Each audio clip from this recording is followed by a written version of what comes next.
están casi unos cuantitos. 37. Bueno, para los que están. Pues ahora vamos a la última clase. Ustedes saben que el siguiente jueves ya damos el cuarto parcial. Entonces ya suponemos que ya la mayoría o todos los grupos tienen que haber terminado sus actividades máximas del día martes, porque el día jueves es el parcial. ¿Listo?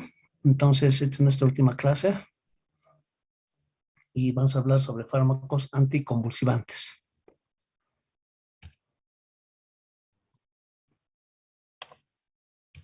Ya. Entonces, tenemos que definir a la convulsión, ¿ya?, como una transitoria de la conducta debida a la activación. ¿Ya? Esto es bien importante, la activación arrítmica, asincrónica y ordenada de poblaciones de neuronas cerebrales, ¿no? Entonces, lo que quiere decir es que en el cerebro, un grupo de neuronas que van a ser las neuronas que van a iniciar una actividad arrítmica, asincrónica, desordenada, ¿no? Entonces, una vez que inicia a través de este grupo de neuronas cerebrales, ya que nosotros la leptogénesis, ¿ya?, van a producir una estimulación hacia el resto de las neuronas, provocando este tipo de actividad arrítmica, asincrónica y desordenada. La actividad epiléptica es causada por una hipersincronía, ¿no? Entonces, todo esto se traduce en sincronía excesiva neuronal del grupo de neuronas que están dañadas, lo cual va a producir lo que nosotros denominamos convulsión. ¿Cuáles son los mecanismos celulares implicados en la génesis de las convulsiones? ¿Ya? Entonces, primeramente, va a haber un desequilibrio entre las inhibitores y excitatorias, ¿ya? Para que no haya una convulsión, estas actividades inhibitoras y excitatorias tienen que estar, tienen que estar controladas, ¿ya? No puede haber mayor excitación, ¿ya? Entonces, cuando hay este desequilibrio, ¿ya?, a nivel de las neuronas, es lo que va a predisponer a la hipersincronía, ¿ya? Hipersincronía, ¿no? A la actividad asincrónica, arrítmica que va a producir este grupo de neuronas, ¿no? Generalmente, ¿dónde se produce la génesis? En el córtex cerebral, ¿ya? El marcador del evento epiléptico es la despolarización, ¿no? Entonces va a haber una gran despolarización de la membrana celular neuronal, ¿ya? Entonces, toda esta génesis va a producir un potencial el potencial de la neurona que se va a elevar por encima del umbral del potencial. Entonces, esto va a generar una gran despolarización, ¿no? Por la gran despolarización, el umbral de la neurona se va a elevar más de lo normal, ¿ya? Toda esta génesis de las convulsiones, ¿por qué se produce? ¿Ya? Primero, por la apertura de los canales del sodio y luego despolarización. Luego, en milisegundos, después se va a producir la apertura de los canales del calcio, ¿ya? Que, como ustedes saben, va a entrar gran cantidad de calcio hacia el interior de la célula, se va a unir a las proteínas contráctiles, ¿ya? Y este calcio intracelular va a considerarse como citotóxica, ¿ya? Posteriormente se van a abrir los canales tratando de repolarizar, ¿ya?, para que nuevamente se genere una despolarización subsiguiente. Esta es la génesis, ¿ya?, los mecanismos que están implicados en las convulsiones. Lo que nosotros tenemos que hablar es inhibir este proceso de que produce las convulsiones, ¿ya? Entonces, ¿qué mecanismos de acción vamos a encontrar en los nosotros vamos a utilizar como anticonvulsivantes, ¿ya? Primero, inhibir la secuencia de eventos, ¿ya? Es de diferentes mecanismos, ¿ya? Tenemos que inhibir esa secuencia que hemos hablado en esto, ¿ya? En la génesis de la convulsión. Entonces, ¿cómo vamos modulando los canales de los cationes? ¿Qué cationes hemos hablado? Sodio, potasio y calcio. Estos tres cationes son bien importantes en el mecanismo. Ya, esto va a incluir ya el estado inactivado de los canales del sodio. Vamos a hablar sobre los canales del sodio. Ya, la modulación, canales de potasio y la inhibición de los canales del calcio, ¿no? Entonces, eso es principalmente un mecanismo de acción bien importante, ya modula los canales de estos cationes, sodio, potasio y calcio, no se vayan a olvidar. En segundo lugar, mejorar la neurotransmisión ¿ya? A través de los receptores del GABA, ¿ya? Entonces vamos a mejorar la neurotransmisión del GABA, ¿no? Por lo tanto, va a haber acción en el metabolismo del GABA y una inhibición en la recaptación del GABA en la membrana sin terminar, ¿ya? Entonces, vamos a hablar acerca del GABA. Tercero, modulación de la liberación sináptica, ¿ya? A través de acciones de la proteína vesicular sináptica. Esta es la proteína vesicular sináptica, SB2A, proteína sináptica, ¿ya? O los canales del calcio, que contienen es la subunidad 2, alfa 2 gamma, ¿ya? Último, la disminución de la excitación sináptica, mediada también por los receptores inotrópicos del glutamato, como los receptores AMPA. Entonces son los cuatro mecanismos principales, unos que van a actuar sobre los cationes, otros que van a mejorar la modulación del neurotransmisor del GABA, modular la liberación sináptica a través de la membrana, o perdón, a través de la proteína vesicular sináptica o los canales del calcio, y la disminución de la excitación que va a estar dado por los receptores del glutamato, como es el receptor AMPA. Esos son los cuatro mecanismos de acción de los cuales nosotros tenemos que hablar, algunos, ¿ya? Vamos por el primer punto, la prolongación del periodo de activación de los canales del sodio voltaje dependientes. ¿Qué fármacos van a actuar sobre este mecanismo de acción? Tenemos la carbamazepina, la fenitoína, el ácido valproico, las benzodiazepinas, el fenobarbital y la primidona.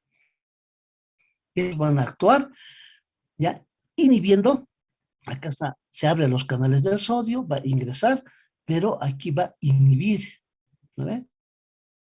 Inhibir la apertura de los canales del sodio, ¿no? Los fármacos anticonvulsivantes que aumentan la inactivación de los canales del sodio, ¿ya? Algunos fármacos, ¿ya? Como aquí estamos hablando la cosamida, que es un nuevo fármaco, la lamotrigina, el valproato, sonizamida, fármacos que van a inhibir o van a prolongar, diré, la inactivación de los canales del sodio, lo que va a reducir la capacidad de neuronas, producir altas frecuencias, ¿ya? Lo propio también van a actuar la carbamazepina, fenitoína y el topiromato, ¿ya?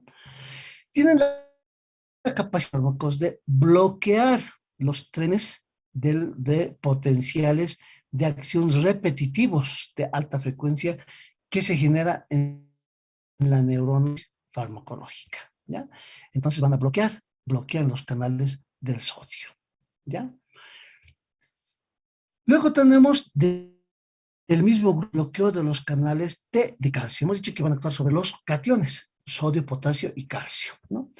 Entonces, acá se abren los canales del canal T del calcio, ingresa calcio, ¿ya? Pero hay fármacos que van a bloquear los canales del calcio. Ahí tenemos el valproato y la etosuximida, valproato o ácido valproico, ¿no? La etosuximida a dosis terapéuticas bloquea los canales del calcio a nivel de talámicas, ¿ya? Entonces, este fármaco va a tener una gran acción, un gran efecto sobre las crisis de ausencias, ¿ya? ¿Ya? En cambio, el ácido valproico también va a tener este efecto de bloquear los canales T de calcio, ¿ya? Pero es menor marcado que sus efectos del sodio o sobre los receptores GABA, ¿ya? Principalmente van a bloquear los canales del calcio, ¿listo? Luego, el segundo grupo, los fármacos que aumentan la inhibición GABAérgica, ¿no? Entonces, ustedes saben que el GABA, ¿ya? Es un neurotransmisor, ¿ya? Entonces, acá tenemos el sitio donde se produce el enlace del GABA, ¿ya? Entonces, vamos a tener agonistas GABAérgicos directos, ¿ya? Como la procavida, ¿ya? Luego tenemos agonistas GABAérgicos indirectos. Entre los agonistas GABAérgicos indirectos tenemos diazepinas, ¿ya? Que a través de sus receptores benzodiazepínicos ubicados en el receptor GABA-A, ¿ya? Entonces acá estamos las benzodiazepinas, que también tienen una acción indirecta, no es directa. Los barbitúricos, ¿ya? Como el fenobarbital o la piridona, van a aperturar los canales de cloro del receptor GABA-A. Entonces, a través de los canales del cloro van a actuar los barbitúricos. Y los tres tenemos los inhibidores de la captación del GABA, ¿no? Entonces, inhiben la captación del GABA, ¿ya? Ahí tenemos la tiagabida y el ácido valproico. Tiagabina y tiagabida y el ácido valproico, ¿no? Y por último tenemos los inhibidores de la GABA transamina. Ahí tenemos la vigabatrina y el ácido valproico, ¿no? Ácido valproico y la vigabatrina, ¿no? Que van a inhibir a los GABA transaminasa, ¿ya? Entonces, acá tenemos los receptores, aquí tenemos la síntesis del GABA, ¿no? Y con GABA como un neurotransmisor, ¿no? Entonces, mientras haya estos receptores GABA, ¿ya? Y los receptores que habíamos dicho,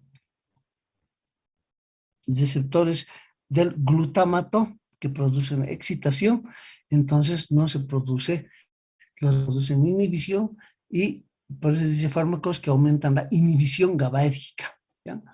Y los otros que producen excitación, como el glutamato. Mientras los inhibidores, como los GABAérgicos y los excitadores, como el glutamato, se encuentren equilibrados, no hay por qué se produzca las convulsiones. Y acá tenemos, por ejemplo, una de las acciones de las benzodiazepinas, ¿no? Entonces, las benzodiazepinas estimulan la transmisión inhibitoria GABAérgica en forma indirecta. Acá está estimulando, ¿ya? Está estimulando al receptor GABAérgico, ¿no? Entonces dice que el receptor GABAérgico es un receptor inhibidor, ¿ya? Los barbitúricos, lo propio, ¿no? Tienen un sitio de aceptor directamente en el canal de cloro GABA-A, ¿ya? Entonces acá está hablando con una acción con el cloro, ¿ya? Una acción directamente con el cloro, ¿ya? Entonces todo esto se va a producir siempre dosis dependiente. ¿Listo? El tercer grupo, habíamos hablado de la liberación sináptica a través de acciones sobre proteína vesicular sináptica. Proteína vesicular sináptica. Ahí tenemos un ejemplo, el levetiracetam, ¿ya? Que reduce la liberación de calcio intraneuronal y se une secundariamente a las vesículas sinápticas, ¿no? Entonces, tenemos el levetiracetam, ¿ya? Entonces, el levetiracetam, ¿ya? Va a reducir el ingreso de calcio, ¿ya? Pero se va a unir a las vesículas sinápticas. Todo esto se va a unir a las vesículas sinápticas, ¿ya? Con una exocitosis de neurotransmisores, ¿no? Entonces, al unirse a las vesículas va a producir una exocitosis de los neurotransmisores, ¿no? Su función neuronal de la neurona de la proteína vesicular sináptica y no está bien definido, ya cómo el levetiracetam se va a unir a esta proteína, ¿ya? Cuando se une a esta proteína, ¿qué va a producir? Afectar la excitabilidad neuronal al modificar la liberación del glutamato y GABA a través de una acción sobre la función vesicular, ¿no? Entonces, el levetiracetam va a actuar alterando las vesículas, ¿ya? Los cuales van a liberar neurotransmisores. Entonces, los neurotransmisores van a estar la liberación del glutamato y la liberación del GABA, ¿no?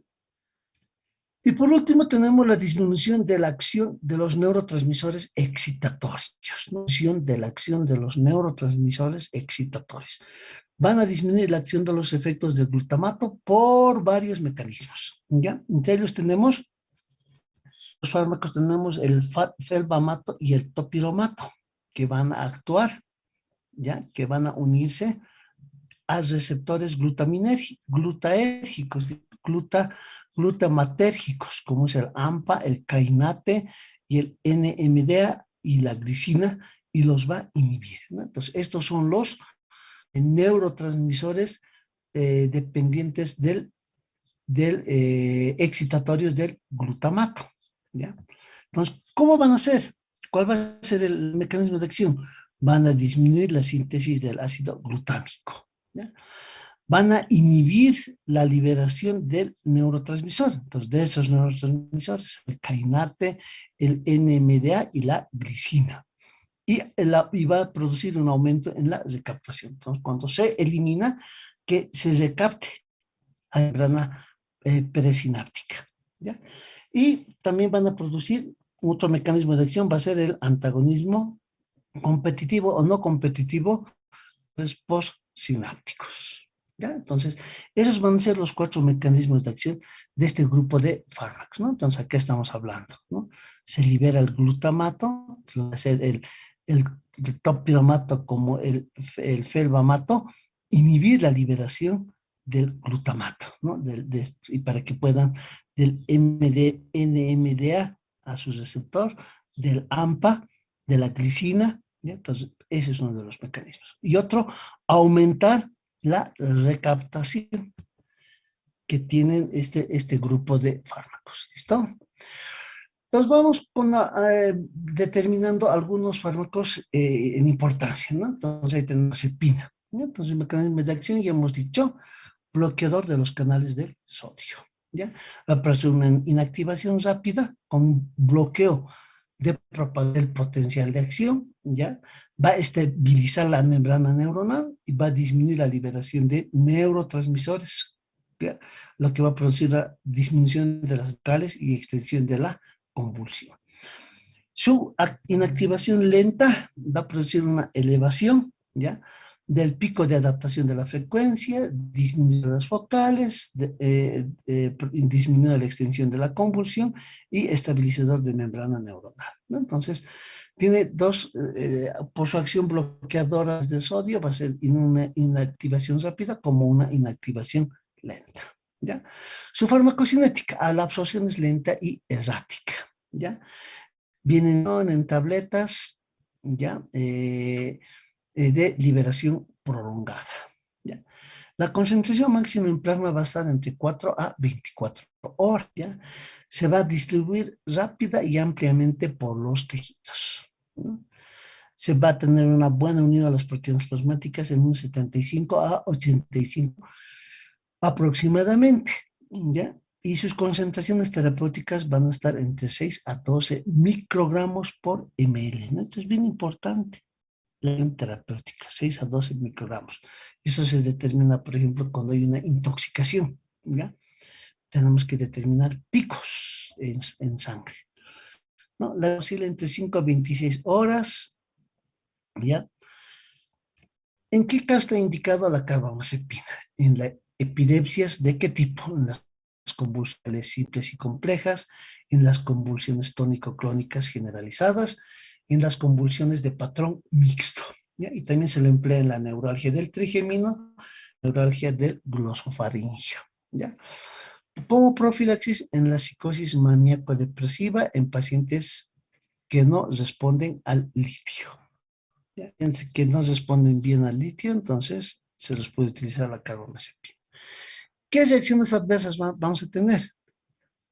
Ya, dermatológica, principalmente, ¿no? Vamos a tener ahí el síndrome de Steven-Johnson o la necrólisis epidérmica tóxica, ¿ya? Podemos llegar a trastornos, a una anemia aplástica y a granulocitosis, ¿no? Puede producir un aumento en alteraciones oftalmológicas, como es una opción intraocular, ¿no? Que puede acrecentar en aquellos pacientes que tienen glaucoma, diplopía y visión borrosa, ¿no? Ya cuando tenemos sangre elevados, ¿ya? El paciente ya está entrando en alteraciones del sistema nervioso central, puede entrar en estupor, en coma, con irritabilidad, convulsión, depresión respiratoria, vértigo y ahí llegando hasta la ataxia, ¿ya? Como es un fármaco que se administra por vía oral, ¿ya? Entonces tiene tendencia a producir náuseas, vómitos y en algunos casos mareos, ¿no? Y también puede producir a nivel general una retención de líquidos, ¿ya? Con disminución de la osmolaridad y concentración de sodio en plasma, ¿no? Con una elevación de concentración de sodio en plasma, ¿ya? También se ha descrito hepatopatías y pancreatopatías. Muy raro, pero se ha descrito, ¿ya? Otro fármaco es la oxcarbazepina, ¿ya? Prácticamente es un derivado de la carbamazepina, ¿ya? Solamente se diferencia estructura química, ¿ya? La diferencia con la carbamazepina es que este fármaco tiene un impacto en el metabolismo del fármaco y previene eventos adversos, ¿no? Entonces, lo que quiere decir que es menos reacciones adversas que la carbamazepina, ¿ya?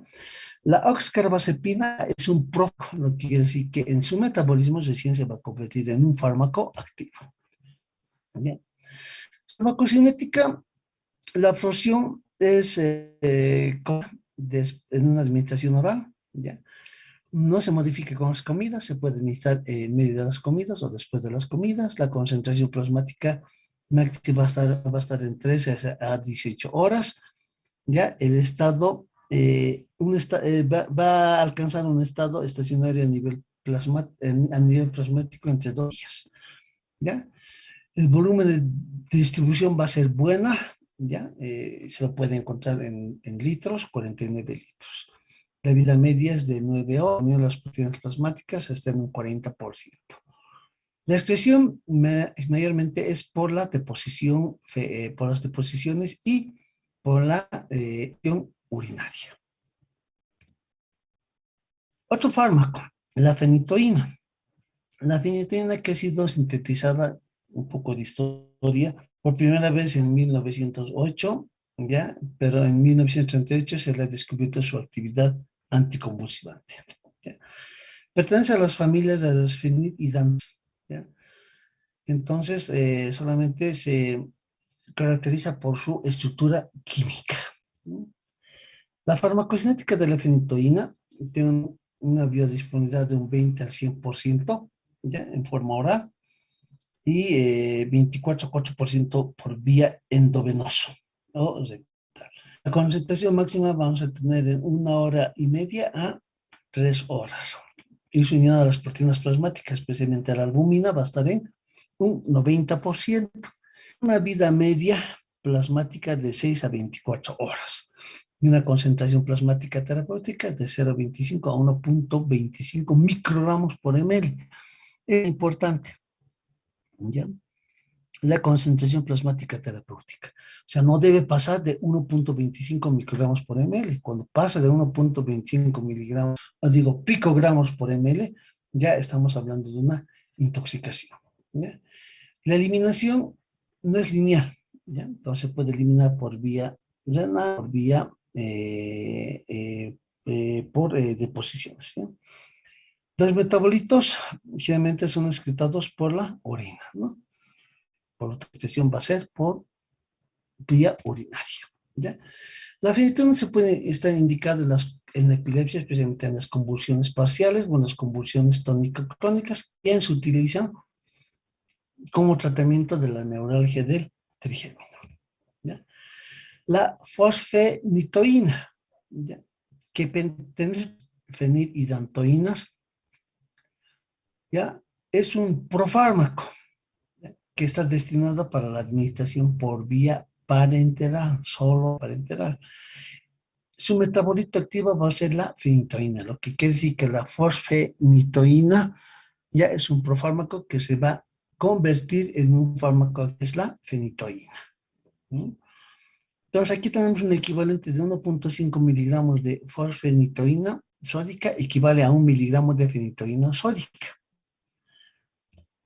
Su farmacocinética, su absorción va a ser completamente disponible después de su administración. Va a tener buena distribución. ¿Ya? La distribución va a ser entre 4.3 a 10.8 litros, ¿no? Entonces, una amplia distribución. La unión de las proteínas plasmáticas va a estar entre un 95 a 99%. Y su vida media es 15 minutos. La eliminación es renal y se va a eliminar como 5 hidroxifenil, 5-fenilhidantoína, ¿ya? Y como glucurónido se va a eliminar como fenitoína 5, ¿ya? A través del mecanismo glucurónido se va a eliminar, se va a biotransformar y eliminar como fenitoína, ¿ya? La fosfenitoína en indicaciones, ¿ya? Va a estar indicado en el estatus epiléptico tónico crónico generalizado, en la prevención y tratamiento de las convulsiones, de las neurocirugías. La fosfenitoína sódica puede usarse solo cuando la inversión de fenitoína oral no está indicada, ¿ya? Entonces, cuando no hay indicación, el paciente no puede deglutir la fenitoína, entonces se utiliza la fosfenitoína, ¿ya? Un fármaco, ¿ya? Es la lacosamida, ¿ya? Que recién fue aprobado en 2008, ¿ya? Es un aminoácido que es el N-acil alfa y sus derivados, ¿ya? Se utiliza como una terapia adyuvante para las convulsiones parciales en pacientes mayores de 7 años, ¿ya? Su farmacocinética va a tener un efecto del fenómeno del primer paso. Su biodisponibilidad está en casi un 100%, ¿ya? Y la concentración plasmática máxima va a estar en 1 o 4 horas, ¿ya? Para el volumen de distribución, si unido a las proteínas plasmáticas va a ser menor al 15%, ¿ya? Menos del 15%. La vida media es horas y su excreción 95% en la orina y 0,5% a través de las deposiciones, ¿ya? Otro fármaco que tenemos nuevo es la sonisamida, ¿ya? Que es un derivado de la sulfonamida, ¿ya? Que también recién ha sido aprobada por la FDA y se lo utiliza como terapia adyuvante para las convulsiones en adultos. ¿No? Su farmacocinética, una absorción variable, ¿ya? Pero relativamente rápida, ¿ya? La máxima va a estar en 2.8 a 3.6, 3.9 horas. Y el volumen de distribución, buena distribución, en 1.45 litros por kilogramo. Proteínas plasmáticas se va a hacer en un 40% y su excreción en un 85% a través de la orina. El fenobarbital, la fenitoína y la quina van a disminuir la concentración plasmática de la sonisamida, ¿no? Como una de las interacciones, ¿ya? Sus reacciones adversas de este fármaco, la sonisamida, va a ser del sistema nervioso central y periférico, ¿no? Somnolencia, marea, anorexia, cefalea, depresión, insomnio, ¿ya? Eso es lo que nos va a producir a nivel central. Puede haber fatiga, irritabilidad, en algunos casos confusión, ¿ya? Comportamiento esquizofrénico, esquizofrenoforme, ¿ya? Y en algunos casos ideas suicidas, ¿no? Entonces prácticamente su reacción adversa principalmente va a ser de origen central. Otro fármaco, la vigabatrina. Vigabatrina es un análogo estructural del GABA, ¿ya? Entonces, está desarrollado prácticamente de identificar al GABA como neurotransmisor inhibidor del sistema nervioso central y factor importante en la patogenia de la convulsión. Entonces, fue aprobado igual recientemente por la FDA y se utiliza como un fármaco como terapia adjunta, ya, para las convulsiones complejas refractarias.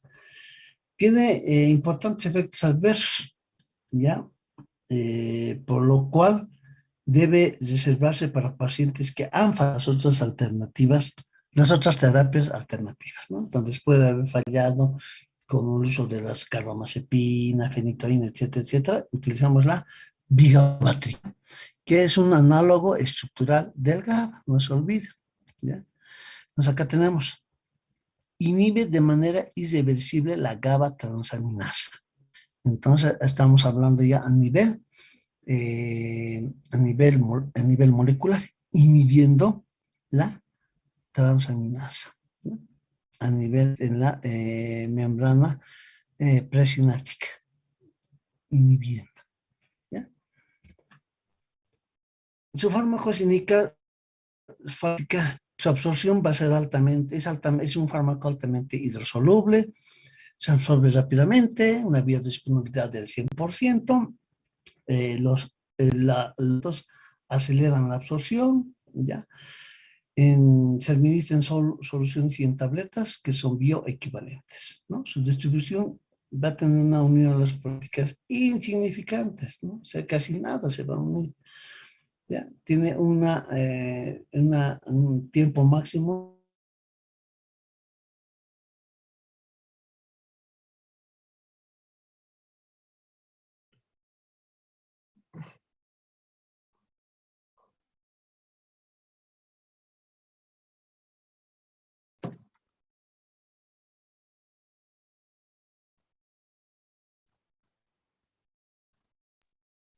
Hola, hola, ¿me escuchan? Lo escuché. Ya, muy bien. Entonces seguiremos con la farmacocinética de la vigabatrina, ¿ya? Nos habíamos quedado en que es un fármaco altamente hidrosoluble, va a absorber rápidamente, tiene una biodisponibilidad importante al 100%. Los alimentos aceleran más bien la absorción, entonces bueno administrar con ¿no? Tanto la solución como las tabletas son bioequivalentes, o sea, tienen la misma equivalencia, ¿ya? Su unión a las proteínas plasmáticas va a ser importante, ¿ya? Una vida media de tiempo máximo vamos a tener a las 2 horas y va a tener un buen volumen de distribución, especialmente de 0,8 litros por kilogramo. Ya, cerca de un 10% ya de la concentración máxima ya se va a encontrar en líquido cefalosaquídeo, ¿no? Es lo que nosotros podemos, a través de una punción, podemos obtener concentraciones de vigabatrina en líquido cefalosaquídeo. En cuanto a su metabolismo y excreción, no induce el metabolismo enzimático, o sea, no se va a metabolizar enzimáticamente, ¿ya? Se elimina metabolizarse, o sea, se va a eliminar como fármaco activo, ¿ya? Su excreción va a ser urinaria en un 95%.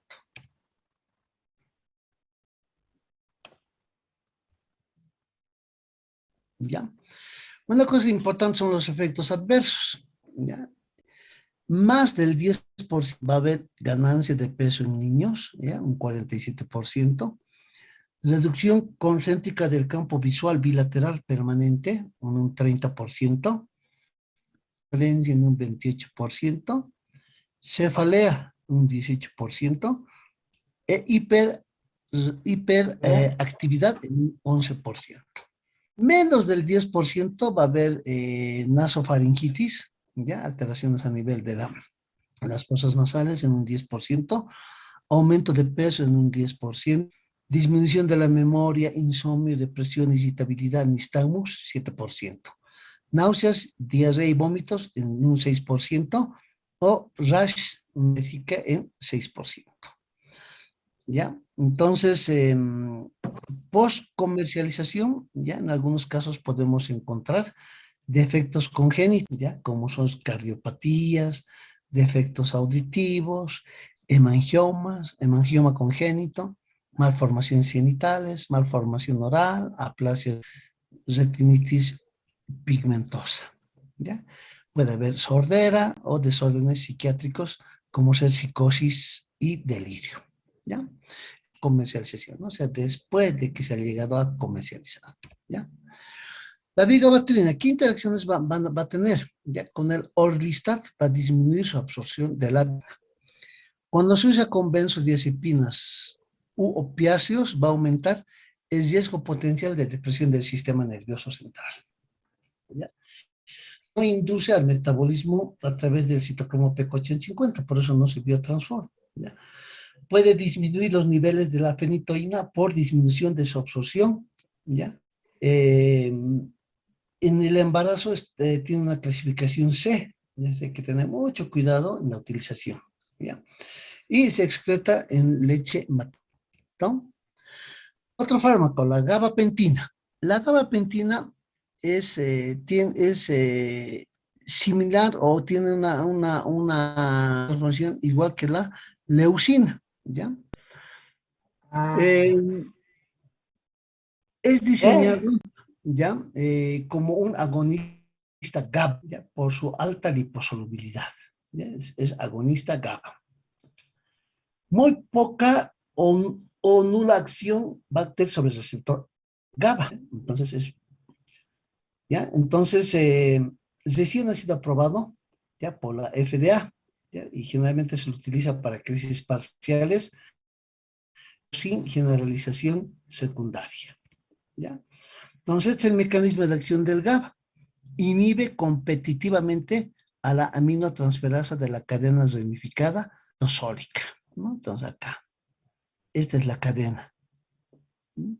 Entonces acá va a actuar la gabapentina, inhibiendo a la aminotransferasa. ¿Ya? Acá está la aminotransferasa. ¿Listo? Su farmacocinética de la gabapentina, su absorción va a ser altamente liposoluble, ¿ya? Su absorción es variable en el Y1, ¿ya? Forma de absorción de la L-alanina, ¿no? Para utilizar el mismo mecanismo de absorción.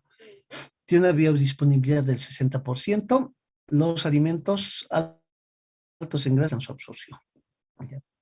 La distribución va a estar unida a las proteínas plasmáticas en forma insignificante, menor al 3%. ¿Ya? Va a tener un tiempo de vida media máxima entre 4 a 8 horas y un volumen de distribución entre 58 litros por kilogramo. ¿Ya? El pico alto, ¿ya? Va a alcanzar en pocos días, en 2 a 3 días. Vamos a tener picos altos de gabapentina. No induce al metabolismo enzimático, por lo tanto, se va a eliminar sin metabolizar. Se elimina como fármaco activo, ¿ya? La vida tiempo va a ser en la mitad, la vida media diré va a estar entre 5 a 7 horas, ¿ya? Entonces hay que ver siempre la eliminación que es proporcional al 95%, hay que saber determinar bien el clearance de creatinina, ¿no? La filtración glomerular, ¿ya? ¿Qué casos? Mayor a 10% va a haber ataxia, mareos, fatiga y somnolencia. Menor a 10% puede haber diplopía, temblor, disartría, insomnio, depresión, nistagmus, ansiedad o serostomía y constipación en 1 a 5%. Mialgias, artralgias, astenia en 1 a 5% y yash cutáneo en 1 a 5%. ¿Ya? Post-comercialización puede darnos angioedema, ¿ya? Eritema multiforme, aumento de las transaminasas, fiebre y en algunos casos ictericia. ¿Ya? Otro fármaco, la pregabalina. ¿Ya? La pregabalina es similar estructuralmente al GABA, ¿ya? Igual que la gabapentina, tiene muy poca o nula los receptores GABA, ¿ya? La pregabalina, en su mecanismo de acción, se va a unir, ¿ya?, a la subunidad alfa 2 del canal de calcio voltaje sensible, ¿ya? Entonces acá tenemos el canal del calcio, acá, ¿ya? Entonces en este canal del calcio, ¿ya?, va a unirse a una subunidad que se encuentra en el canal, que es la subunidad alfa 2 delta, ¿ya? Por disminuir la corriente del calcio, va a disminuir la liberación de neurotransmisores o de péptidos neuromoduladores, ¿no? Entonces, la función que tiene la pregabalina, disminuyendo la corriente del calcio, porque se va a unir a la subunidad alfa 2 delta, ¿ya? En su farmacocina, la pregabalina va a tener una absorción rápida en ayunas, ¿ya? Una biodisponibilidad del 90%, los alimentos disminuyen la velocidad de absorción, ¿ya? Entonces, que es preferible dar en ayunas. La distribución eh, tiene una unión a las proteínas bajo, casi nada. Una vida media máxima a la hora y media, ¿no? Ya vamos a encontrar niveles máximos. 2 a 5 horas cuando son con alimentos, después de los alimentos. El volumen de distribución va a ser entre 0,5 litros por kilogramo. El pico superior va a alcanzar entre las 24 a 48 horas. Su metabolismo y excreción, igual que los anteriores, no metabolismo, ¿ya? Su metabolismo mínimo es un 2% que se va a metabolizar a N-metilato de pregabalina, ¿ya? Ese es el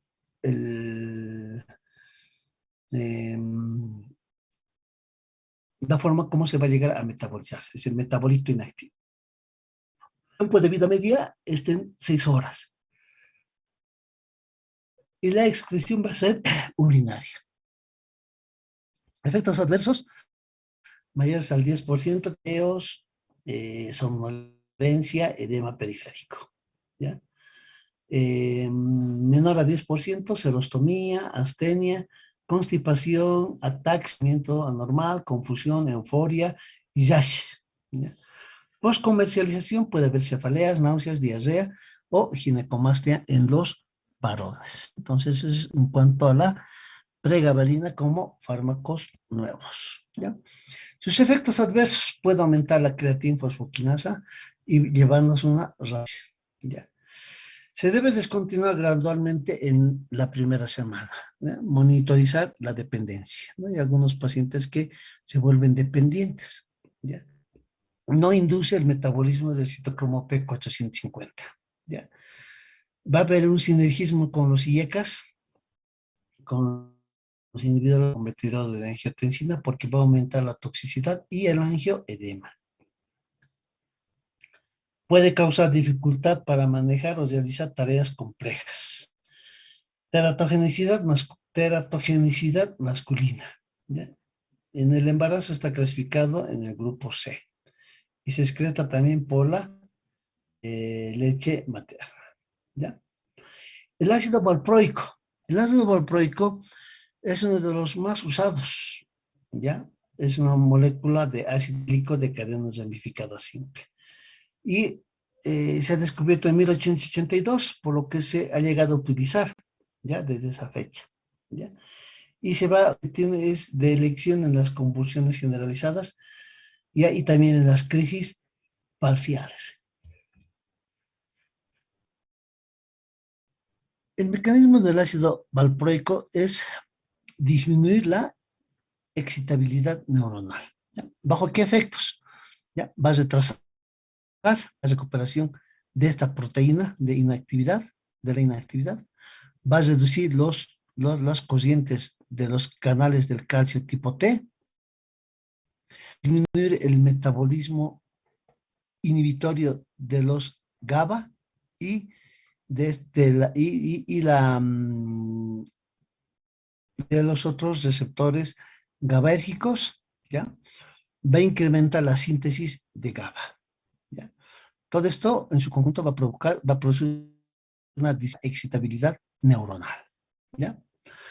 Su farmacocinética del ácido valproico, ¿ya? Es altamente liposoluble, ligeramente hidrosoluble, de absorción y una biodisponibilidad entre el 81 al 100%. Los alimentos disminuyen la velocidad de absorción.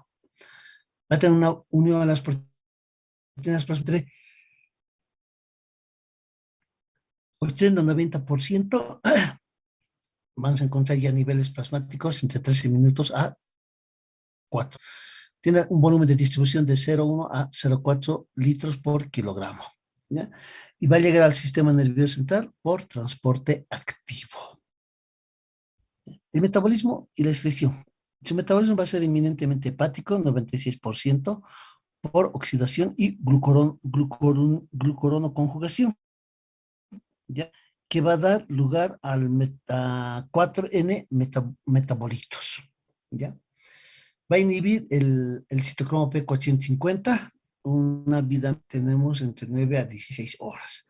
Su excreción va a ser evidentemente vía renal, menor al 4%, y se puede también eliminar a través de la diálisis, ¿ya? Los efectos adversos vamos a encontrar igual mayor a un 10%, náuseas, cefalea, aumento de tiempos de la coagulación, osteopenia, astenia, somnolencia, alopecia, mareos, tinnitus, nistagmus, dispepsias, vómitos, ¿no?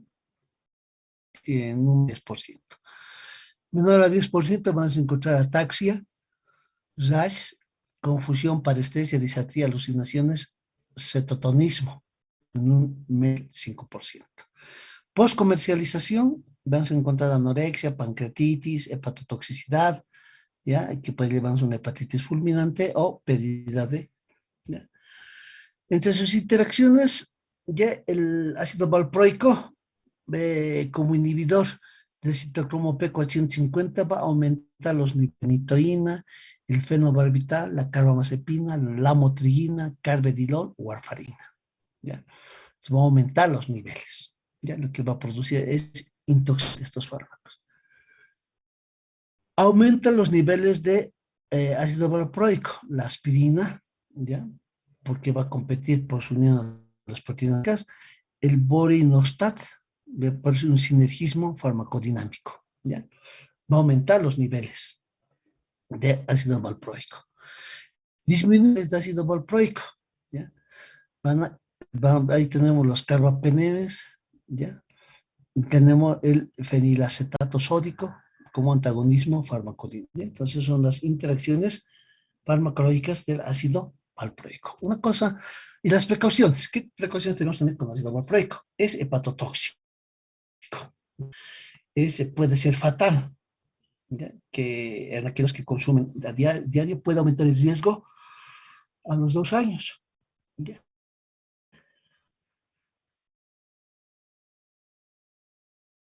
Cuando se usa varios anticonvulsivantes, ¿ya? También puede producir hepatotoxicidad, puede producir desórdenes metabólicos congénitos, enfermedad orgánica cerebral, ¿no? Entonces son las precauciones que hay que tener con el ácido valproico. Teratogenicidad. No se debe usar en mujeres fértiles adecuada anticoncepción. Puede causar defectos del tubo neural, ¿no? El ácido valproico produce alteraciones a nivel de la médula espinal. Hepatitis hemorrágica, reportada rápida progresión, ¿ya? Suspender si hay una hiperamonemia, ¿ya? Si el amonio está totalmente elevado, hay que... En el embarazo, una clasificación X, ¿no? En estas palabras, contraindicado. Se excreta también por la leche materna. Ya, el ácido valproico, las cosas bien importantes es el ajuste de la dosis, ¿ya? No hay, cuando hay falla renal, no necesita ajustar, porque se puede eliminar por diálisis, ¿ya? Pero sin insuficiencia hepática hay que monitorizar la función hepática, monitorizar la albúmina, las proteínas plasmáticas, ¿ya? Y monitorizar siempre la concentración con un rango terapéutico entre 50 a 100 microgramos por ml de ácido valproico total. Cuando está por encima de este rango, estamos hablando de toxicidad, ¿ya? Y se debe administrar a dosis bajas y está contraindicada en una insuficiencia hepática severa. ¿Listo? Mira, aquí tenemos un resumen del mecanismo de acción más conocido por los anticonvulsivantes, ¿no? Entonces hemos hablado de cuatro mecanismos más conocidos, ¿ya? Bloqueo de los canales del sodio, potencialización del GABA, antagonismo del glutamato y bloqueo de los canales del calcio. Y ustedes ahí tienen que van a producir diferentes mecanismos de acción, ¿ya? Por ejemplo, el topiromato, estamos viendo que el topiromato y el ferbamato tienen acciones sobre el bloqueo de los canales del sodio, potencian al GABA y producen un antagonismo del glutamato, ¿no? Podemos decir un así completo, ¿no ve? Muy bien, ¿alguna duda, preguntas?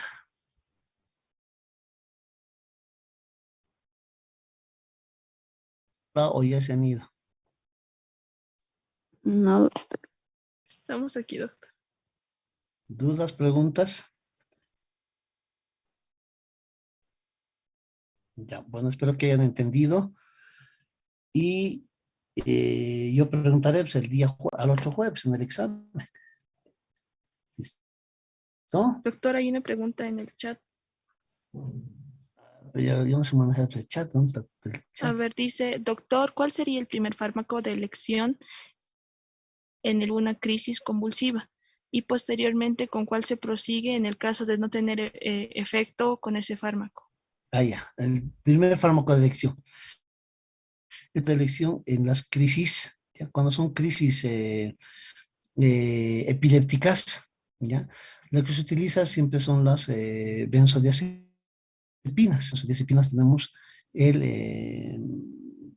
es este fármaco, el diazepam, ¿ya? Entonces, para poder bloquear, para poder inhibir, una vez ya inhibido las crisis, dependiendo mucho de qué tipo de crisis convulsivas tiene, se inicia el tratamiento. ¿Ya? Entonces, uno de los fármacos que se utiliza para el tratamiento, ahí tenemos la fenitoína, ¿ya? Eh, que también se puede utilizar el romazepina, ¿no? Como fármacos de anticonvulsivantes de control y dependiendo mucho cómo reacciona el paciente, cómo se controla las crisis o lo diré las convulsiones. ¿Listo? ¿Alguna otra duda, preguntas?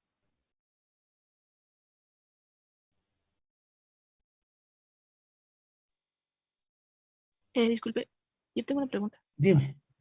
En el caso de una mujer embarazada, sea epiléptica, ¿qué efectos va a tener sobre el feto administrar estos fármacos? Ya. Bueno, les voy a hacer una correlación.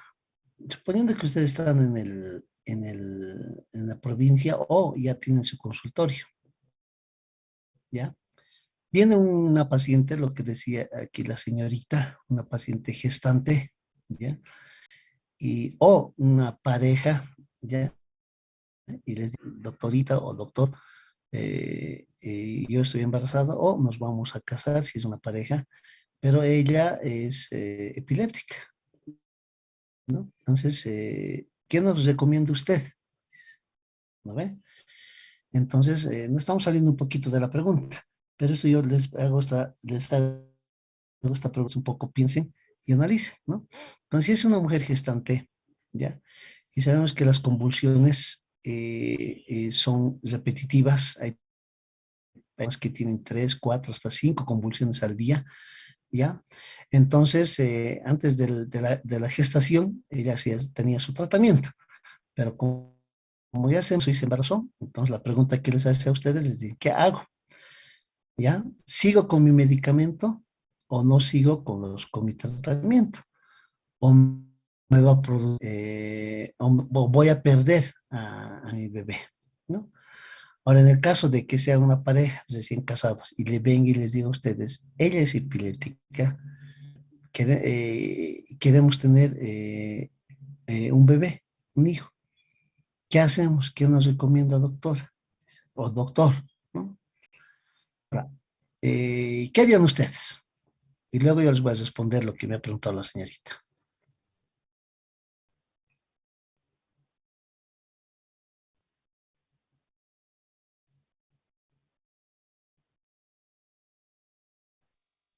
Yo continuaría un tratamiento con el, con menos efectos adversos posibles y que la mujer se quede en la casa el mayor tiempo posible para que no se exponga a un ataque epiléptico, por ejemplo, una caída, calle o yendo a trabajar, por ejemplo, hasta que pase el embarazo y otra vez continuar el tratamiento luego. ¿Ya? ¿Algún otro criterio?